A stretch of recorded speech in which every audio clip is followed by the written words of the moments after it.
Muy bien, estimados colegas, nos vamos con el CEP Lenguaje 2022-2023, segundo ciclo, preguntas 1 a 14.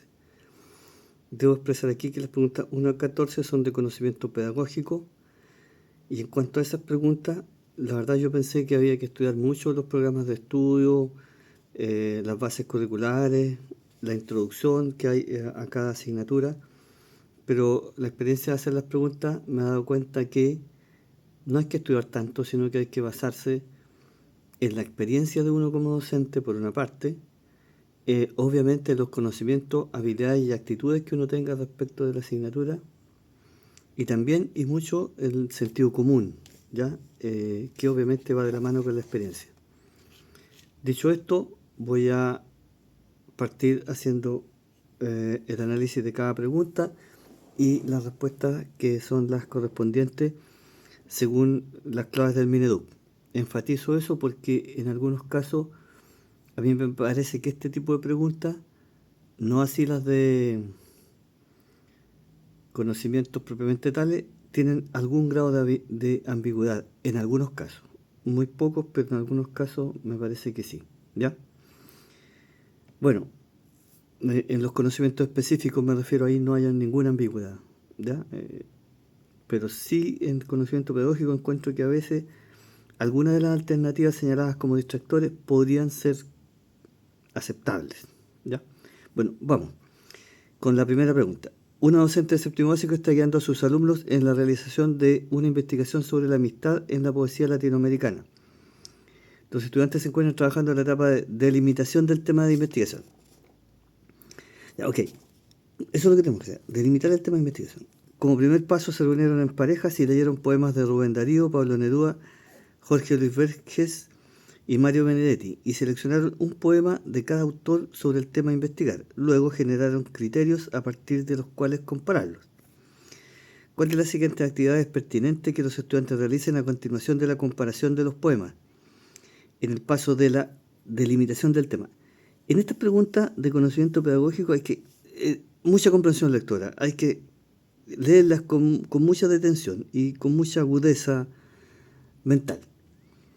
Bueno, yo no voy a analizar necesariamente, porque si no se va a hacer eternamente largo el video, los distractores, si bien en alguna oportunidad me voy a referir a ellos, ¿ya? Pero voy a tratar de centrarme más en la respuesta correcta y obviamente en algunos casos recorrer algunos de los distractores. Bueno, si ustedes se fijan, aquí tenemos profundizar en la vida de los autores a partir del tema de la amistad. Eso no va con delimitar el tema, ¿ya? Delimitar el tema, sobre todo en una investigación, significa, por sobre todas las cosas, hacer la pregunta de investigación. Cuando uno logra hacer lo que se llama la pregunta de investigación, quiere decir que uno tiene claro el tema. Normalmente uno parte con alguna vaguedad, con mucha amplitud del tema, pero cuando uno logra formular la pregunta de investigación, uno ya tiene el tema acotado, delimitado, enfocado, ¿ya? Por ejemplo, no sé, ¿de qué manera la vitamina C afecta la producción de glóbulos rojos en la médula ósea? Si esa es la pregunta de investigación, quiere decir claro lo que yo tengo que hacer, qué es lo que quiero hacer, cuáles son mis objetivos. ¿Ya? Formular la pregunta de investigación, entonces, es una forma de dejar el tema delimitado. ¿Ya? Así que la pregunta 1, la correcta es C. Vamos con la pregunta 2. Un profesor trabajará con los estudiantes de un octavo básico. El siguiente objetivo: desarrollar investigaciones evaluando adecuadamente las fuentes de información consultada. De nuevo, leer muy bien. Lo que quiero es desarrollar investigaciones evaluando adecuadamente las fuentes de información consultada. Para ello les propone un proyecto que consiste en escoger un escritor de su interés con el fin de investigar acerca de su obra y luego presentar el trabajo a sus compañeros. ¿Con cuál de las siguientes actividades se promueve en los estudiantes la búsqueda apropiada de información para la realización de los proyectos señalados? Bueno, lo que dije antes, leer muy bien la pregunta y apuntar a lo que ella nos solicita. En este caso, el objetivo es desarrollar investigaciones evaluando adecuadamente las fuentes de información. Entonces, por ejemplo, pedir que revisen la información en función de sus objetivos para encontrar citas que respalden sus conclusiones. Ok, las citas van a respaldar las conclusiones. Perfecto. Pero no estoy yo evaluando en este caso la fuente de información, que es lo que quiero. ¿Ya? En cambio, noten la alternativa D, proponer la aplicación de un checklist de los textos encontrados a partir de indicadores como está escrito con claridad, estoy evaluando. Identifica su autor e institución responsable, estoy evaluando. Presenta un lenguaje técnico sobre el tema, estoy evaluando. Con la lista de chequeo, checklist, estoy evaluando entonces. Y por lo tanto, esa es la respuesta más correcta para esta pregunta. Por razones de tiempo no voy a analizar las otras. ¿Ya? Pero no sé, aquí estoy viendo la pasada. ¿Cómo se refleja el estilo particular? Estoy apuntando a otra cosa. No a desarrollar investigaciones evaluando adecuadamente las fuentes de información. Bien, vamos con la pregunta siguiente, pregunta 3.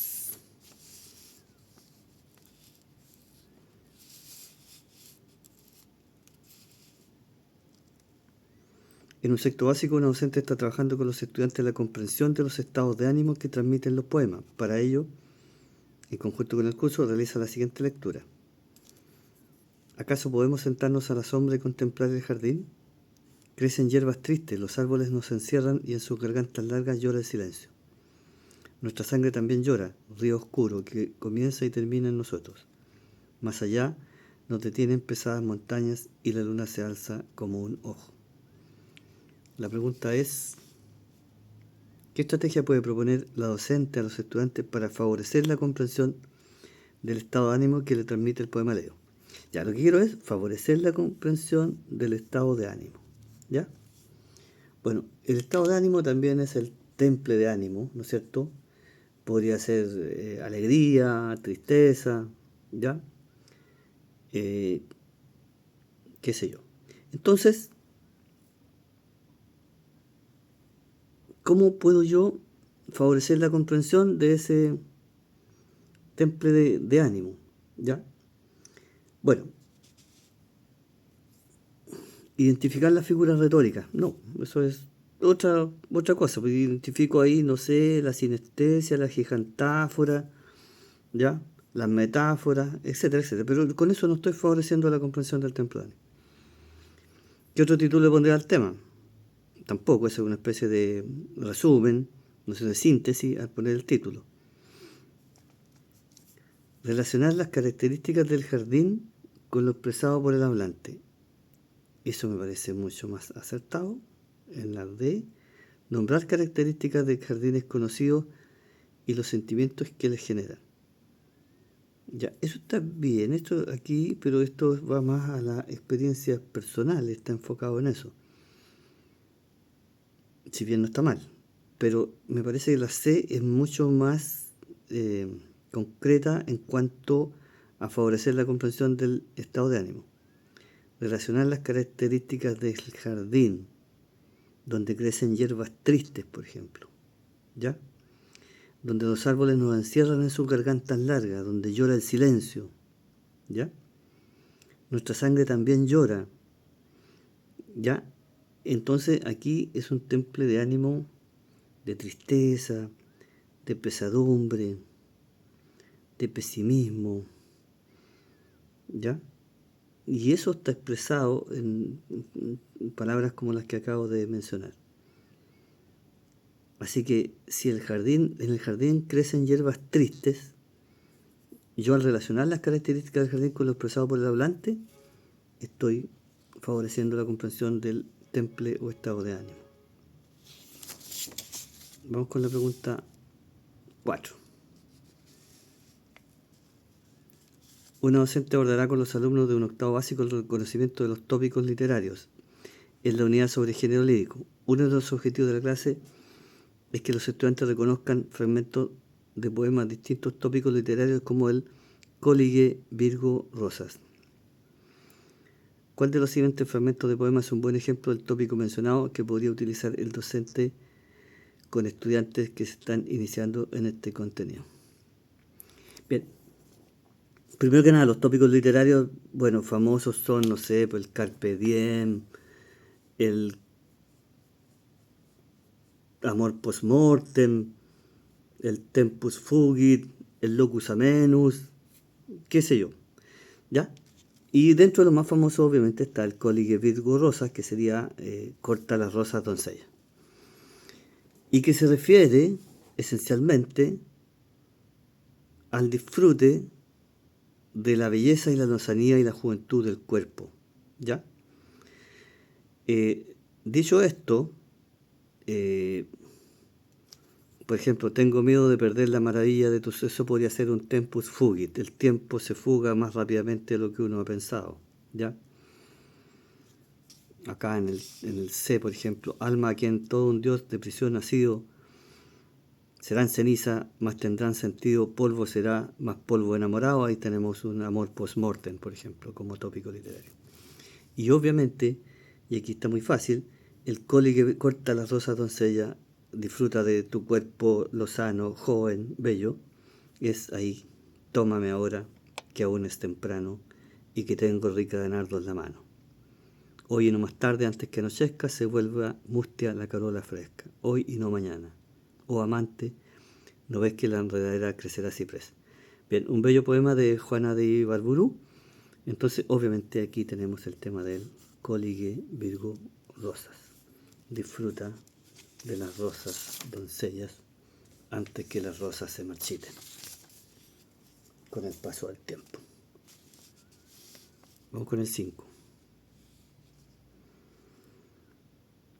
Un docente se encuentra abordando con los estudiantes de un séptimo básico en la unidad Mitos y Relatos de Creación. El objetivo de aprendizaje, analizar la función de los personajes en los mitos de creación. Para ello escogí una selección de relatos creados por diferentes culturas. Bueno, el mito de creación, todos los pueblos tienen mitos de creación, ¿ya? De creación del mundo, de las estrellas, de las montañas, de los ríos, qué sé yo. Obviamente del ser humano. El mito griego más famoso tal vez es Prometeo, ¿no es cierto? Prometeo encadenado. ¿Ya? Prometeo arma al ser humano, ¿no es cierto?, con barro y arcilla. ¿Ya? Crea al ser humano con barro y arcilla, después lo protege y robará el fuego a los dioses para proteger a la raza humana. Qué sé yo, la Vía Láctea formada por la leche de la diosa Hera, ¿no es cierto?, cuando descubre que Hércules guagua, está mamando de sus pezones. Y al retirar a Hércules, entonces salta la leche y crea la Vía Láctea. ¿Ya? Y así, pues, hay muchos mitos. ¿Ya? Si ustedes lo piensan, ¿no es cierto?, la creación del mundo en 7 días por un Dios omnipotente y omnipresente es el mito, digamos, que crea el catolicismo, por decirlo así. ¿Ya? Bueno, entonces, la idea es analizar la función de los personajes en los mitos de creación. Por ejemplo, en este caso, Prometeo, o Hera, o nuestro propio Dios, para quienes tenemos la fe y creemos en eso. ¿Ya? Bueno, ¿cuál de las siguientes actividades es la más adecuada? Elaborar fichas mencionando los personajes de cada mito y la cultura a la que pertenecen. Bueno, eso está bien, pero no llega al nivel de analizar la función de los personajes, ¿ya? Que va más allá de decir este personaje, este mito pertenece a esta cultura, ¿ya? Entonces, crear esquemas distinguiendo personajes principales, secundarios, eso va por lo mismo, ¿ya? No va a lo que yo quiero, que es analizar la función de los personajes en los mitos de creación. Pero aquí sí que estamos. Elaborar cuadros en los que relacionen algunos personajes de cada mito con las realidades explicadas en dichas narraciones. Ahí obviamente se va a señalar cuál es el mito, qué presentó el mito, ¿ya? Y qué señala, qué cuenta el mito, Y ahí vamos a elaborar cuadros, ¿no es cierto?, relacionando, por ejemplo, en este caso a Hera o a Prometeo, ¿no es cierto?, con la descripción del mito. Y ahí obviamente vamos a analizar la función, ¿ya? Escribir textos breves en los que informen acerca de las características de los principales personajes. Bueno, aquí igual no llega al nivel de analizar las características del personaje, ¿ya? Pero no llega a un nivel de analizar la función de los personajes, que es algo más. La descripción, informar acerca de las características, es describirlo, ¿no es cierto? Era, por ejemplo, celoso, eh, el dios era fuerte, alto, qué sé yo, poderoso, y volaba, qué sé yo, ¿ya? Así que, obviamente, esa es la más correcta, y elaborar cuadros que relacionen los personajes de cada mito con la realidad explicada en dichas narraciones. Vamos con la pregunta 6. Una docente de un quinto básico trabaja en el subrayado como una herramienta para ayudar a los estudiantes a identificar ideas principales en discurso no literario. Durante las actividades, la profesora nota que los estudiantes subrayan gran parte del texto a trabajar sin discriminar entre lo central y lo accesorio. ¿Cuál de las siguientes actividades posibilita que los estudiantes distingan las ideas principales de un texto? Bueno, aquí ustedes esto lo saben muy bien. Cuando uno pregunta de qué se trata el párrafo, obviamente está preguntando por la idea principal del párrafo, ¿ya? Cuando uno dice de qué es o de quién se está hablando, uno es el tema. Cuando uno pregunta de qué se trata, esa es la idea principal. Así que aquí, sin más vueltas, y esto está muy claro, de qué se trata. Anotar frente a cada párrafo la respuesta a la pregunta de qué se trata el párrafo. ¿De quién se habla? Del perro. ¿De qué se trata? De que el perro es el mejor amigo del hombre, que lo ha acompañado por miles de años, que ya el hombre prehistórico, a la luz del fuego, se asoció con este animal llamado perro, que acompaña hasta el día de hoy en sus casas y cuida con su ladrido sus pertenencias a su familia. De eso se trata, esa es la idea principal.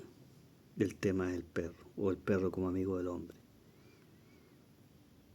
¿De quién se habla? Del perro como amigo del hombre. ¿De qué se trata el párrafo? Del perro como un amigo que ha acompañado al hombre a través de la historia y que cuida a sus pertenencias y su familia, qué sé yo, ¿ya? Vamos con la pregunta 7.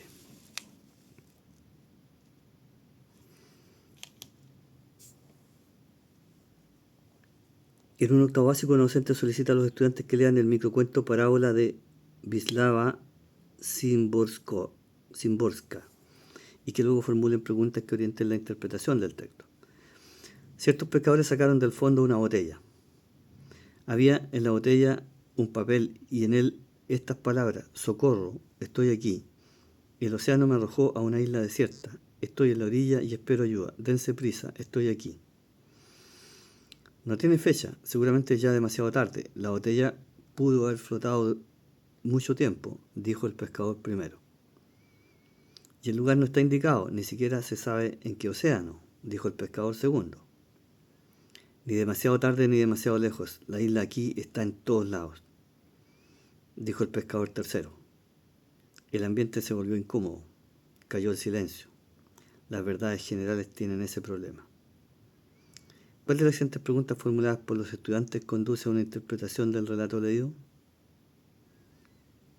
Y ahí hay varias preguntas. ¿Cuál es el sentido de la frase "la isla aquí está en todos lados"? ¿Cómo habría sido el final del relato si el mensaje hubiese sido más preciso? ¿Por qué los pescadores se sienten incómodos con la respuesta del tercer hombre? Y así sucesivamente. Bueno, nuevamente centrarnos en qué nos están preguntando. Un docente solicita a los estudiantes que lean el microcuento y que luego formulen preguntas que orienten la interpretación del texto. ¿Ya? Entonces, ¿cuál de estas preguntas es más adecuada para orientar la interpretación del texto? Y bueno,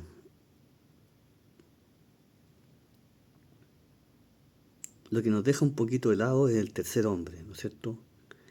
El tercer hombre cuando dice no es ni demasiado tarde ni demasiado lejos, la isla aquí está en todos lados.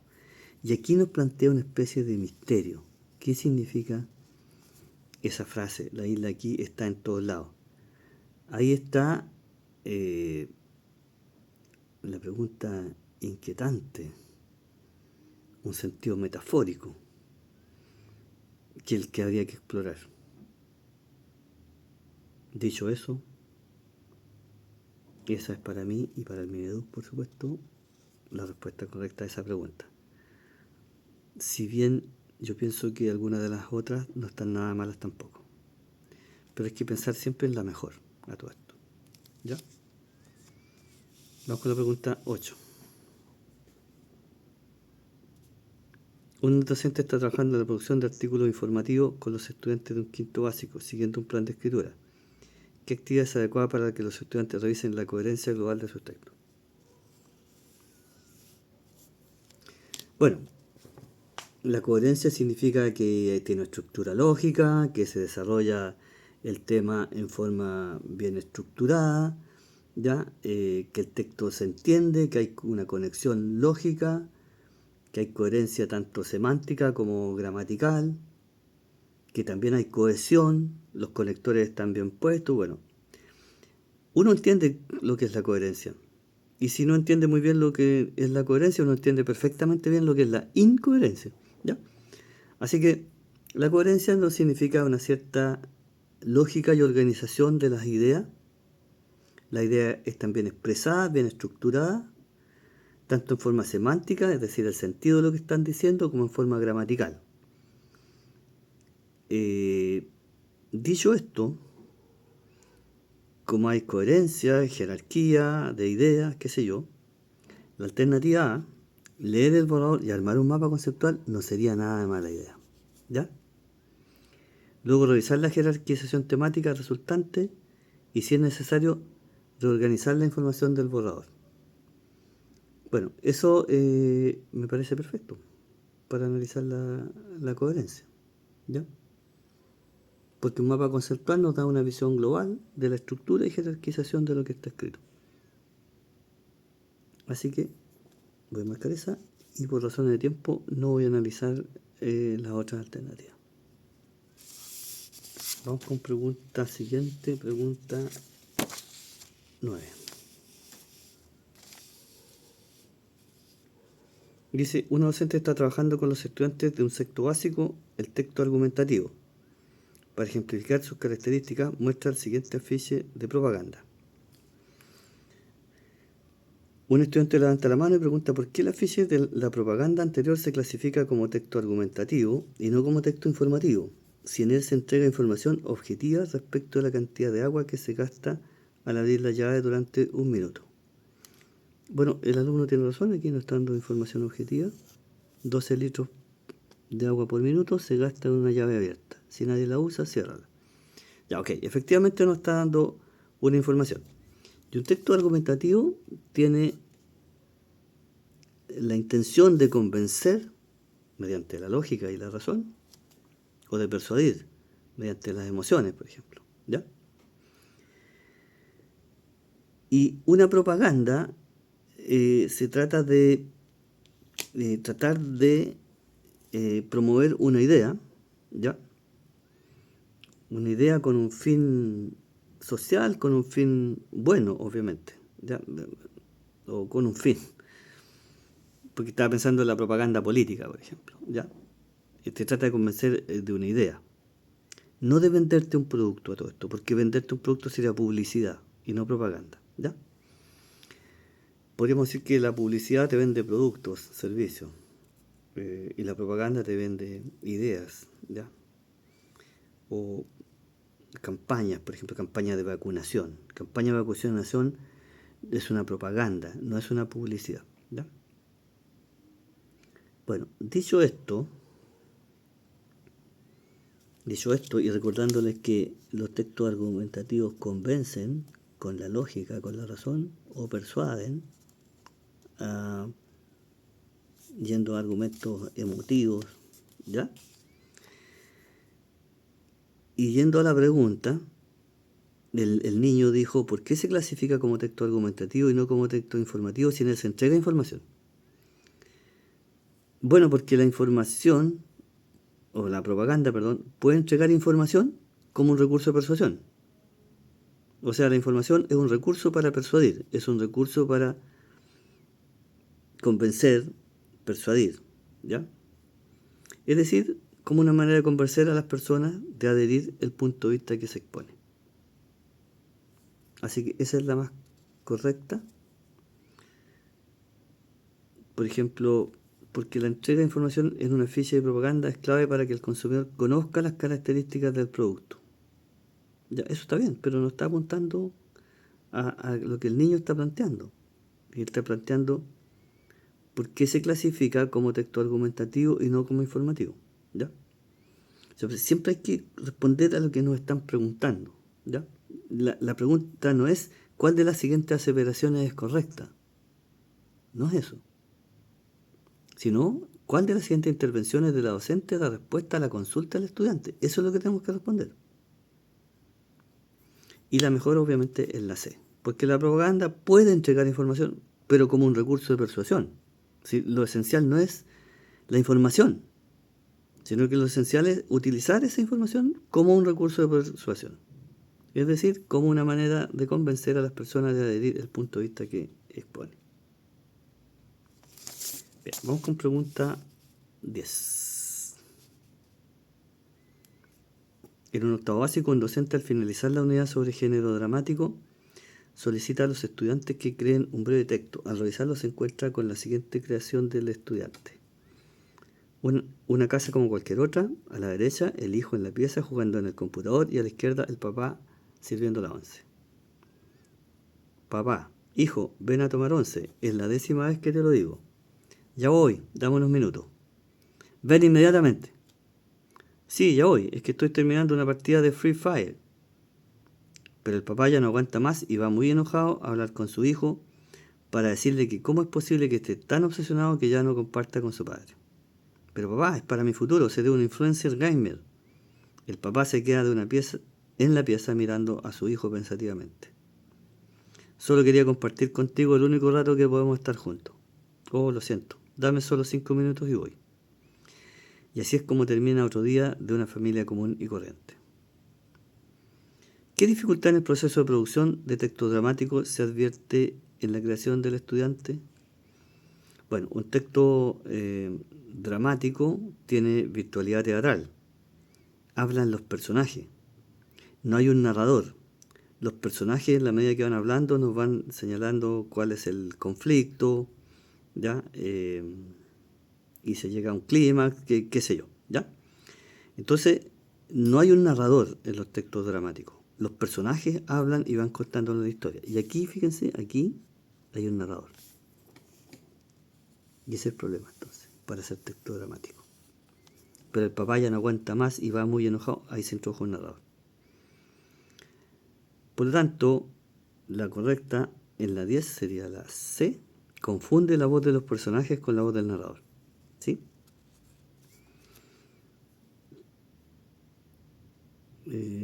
Mezclan, no, el aparte es cuando un actor se dirige al público. Aquí no hay una parte, confunde la parte con... No, las otras no. ¿Ya? ¿Cuál fue la dificultad? ¿Qué hizo mal, por decir así, el niño, el joven en el texto dramático? Introdujo un narrador en un texto dramático, lo cual no corresponde. No corresponde al drama. Bueno, 11. Al género dramático, quiero decir. Un profesor de un sexto básico está planificando una clase sobre ortografía acentual, cuyo objetivo es aplicar la acentuación diacrítica en monosílabos. Para ello entregará a su estudiante una serie de ejercicios donde figuran los pares él, tú, mi. ¿Qué conocimientos previos necesitan haber adquirido los estudiantes para aplicar la acentuación diacrítica en los pares mencionados? Bueno, la acentuación diacrítica es para diferenciar palabras, por ejemplo, tú y tú, ¿ya? Entonces, tú debes venir a verme mañana. tu auto está en el estacionamiento. Son dos tú distintos, ¿ya? Entonces, lo que debe hacer el alumno, previamente, reconocer, por ejemplo, él, tú, como pronombres, para poder diferenciar de las otras formas gramaticales, ¿ya? Que puede ser un artículo, por ejemplo. Esto es para mí, qué sé yo. Mi padre vino a visitarme ayer, ¿ya? Entonces, con el acento diacrítico yo puedo diferenciar en las palabras. Bueno, no tiene nada que ver con los diptongos y hiatos, donde los cuales dos vocales están juntas y en diptongo pertenecen a una misma sílaba y en hiatos pertenecen a sílabas ya. No tiene que ver con las palabras parónimes, son palabras muy parecidas, como aptitud con actitud, por ejemplo, serían parónimos, ¿ya? Bueno, la mejor de las dos que nos van quedando, pienso yo y también el Mineduc, es el reconocimiento de pronombres personales, como conocimiento previo, para que sepa que él, tú, y lo puedes diferenciar de los otros él y tú, con tilde o sin tilde, acentuación diacrítica. Vamos con pregunta siguiente, pregunta número 12. En un quinto básico, una docente valorará cuánto han aprendido sus estudiantes sobre la estructura de las obras dramáticas. Para ello está redactando distintos indicadores que orienten la búsqueda de evidencias sobre los aprendizajes obtenidos. ¿Cuál de los siguientes indicadores de evaluación da cuenta de la comprensión del conflicto en el género dramático? Bueno, un conflicto significa una lucha de fuerzas donde se enfrentan fuerzas opuestas. Normalmente un protagonista es una fuerza y un antagonista es la otra fuerza, ¿no es cierto? Y hay por decirlo así, un héroe y un villano que representan a estas fuerzas opuestas, y hay un momento, ¿no es cierto?, de desenlace del conflicto y un clímax de la obra dramática, ¿ya? Entonces, la pregunta es, ¿cuál da cuenta de la comprensión del conflicto? Bueno, da cuenta de que hay dos personajes, sí, pueden ser personajes, que son fuerzas opuestas. Un protagonista y un antagonista. Un héroe y un villano, podríamos decir. Que obviamente tendrán motivaciones distintas, y por eso van a llevar a un conflicto, ¿ya? Entonces, ¿cuál de los siguientes indicadores da cuenta de la comprensión del conflicto? Las motivaciones del protagonista, sus deseos, sus sentimientos, sus emociones, que se enfrentan a los deseos, sentimientos y emociones del antagonista. Esa es claramente la respuesta correcta ahí. Vamos con pregunta 13.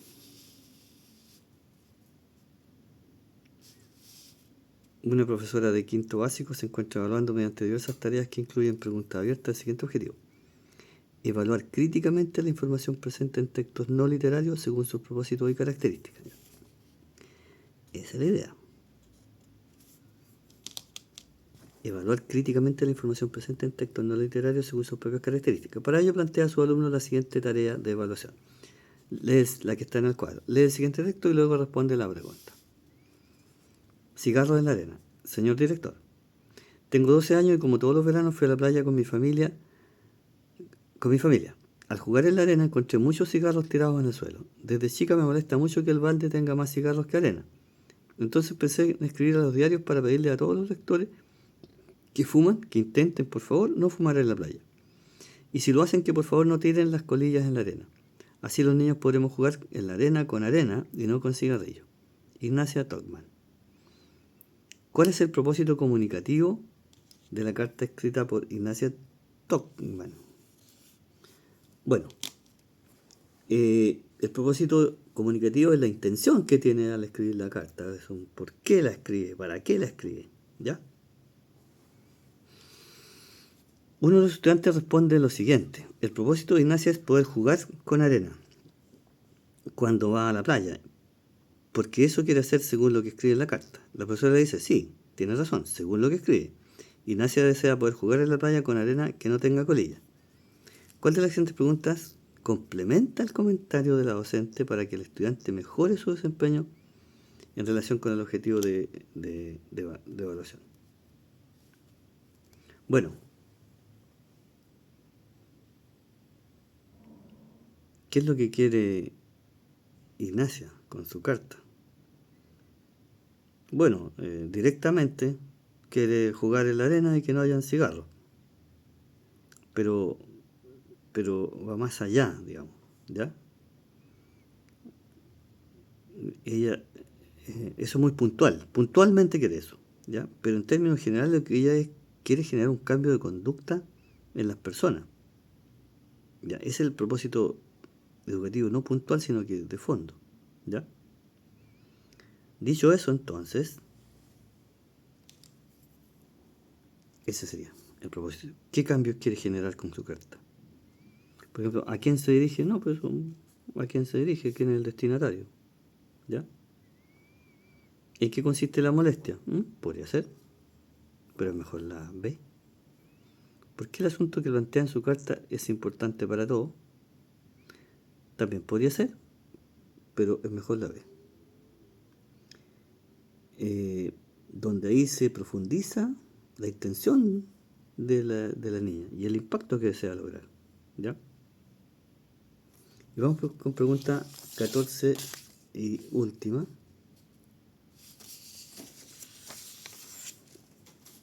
Acá, perdón. Una docente está trabajando con los alumnos de un séptimo básico en la producción escrita de un texto con propósito argumentativo sobre la globalización. Recuerden que argumentativo significa convencer, persuadir, mediante argumentos, plantear una tesis, qué sé yo. En la etapa de revisión de los borradores, el profesor tiene como objetivo verificar si los estudiantes han logrado adecuar sus escritos a los propósitos del texto argumentativo. En cuanto al planteamiento claro de sus puntos de vista, una de las alumnas entrega el siguiente borrador. En la actualidad, gracias a la globalización, podemos viajar por todo el mundo y comunicarnos con las personas sin importar dónde se encuentran. Además, Chile exporta frutas a otros países y los aparatos electrónicos que llegan acá se producen en lugares como Europa, Estados Unidos o China. Así podemos compartir entre todas las personas las diferentes cosas que producen nuestros países.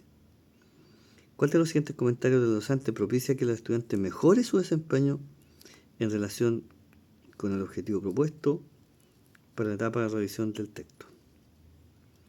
Bueno, recuerden que lo que está trabajando es la profesora, es la producción escrita del texto con propósito argumentativo sobre la globalización, ¿ya? Bueno, ¿qué nos preguntan? ¿Cuál de los siguientes comentarios del docente propicia que el estudiante mejore su desempeño? O sea, la profesora va a leer eso y le va a decir algo complementario para que ella mejore todavía el texto, ¿ya? Bueno,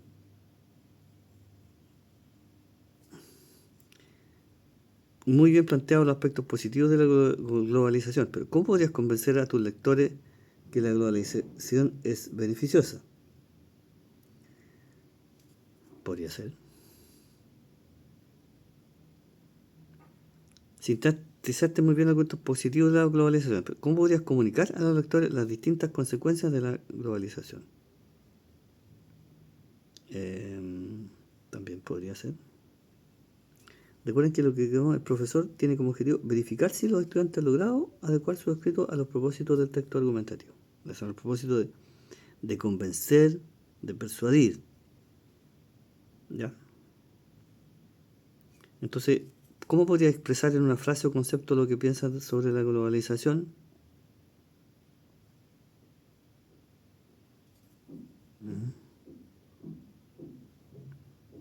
Bueno, esta está complicada para mi gusto.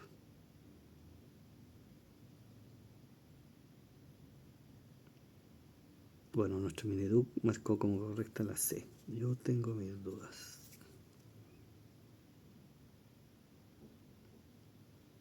No sé qué decirle. Me gusta más la A, porque ahí habla de convencer. Que es la idea de un texto argumentativo, un propósito argumentativo. Bien. Como no estoy muy de acuerdo en este caso con el Mineduc, lo voy a dejar hasta aquí. Bien.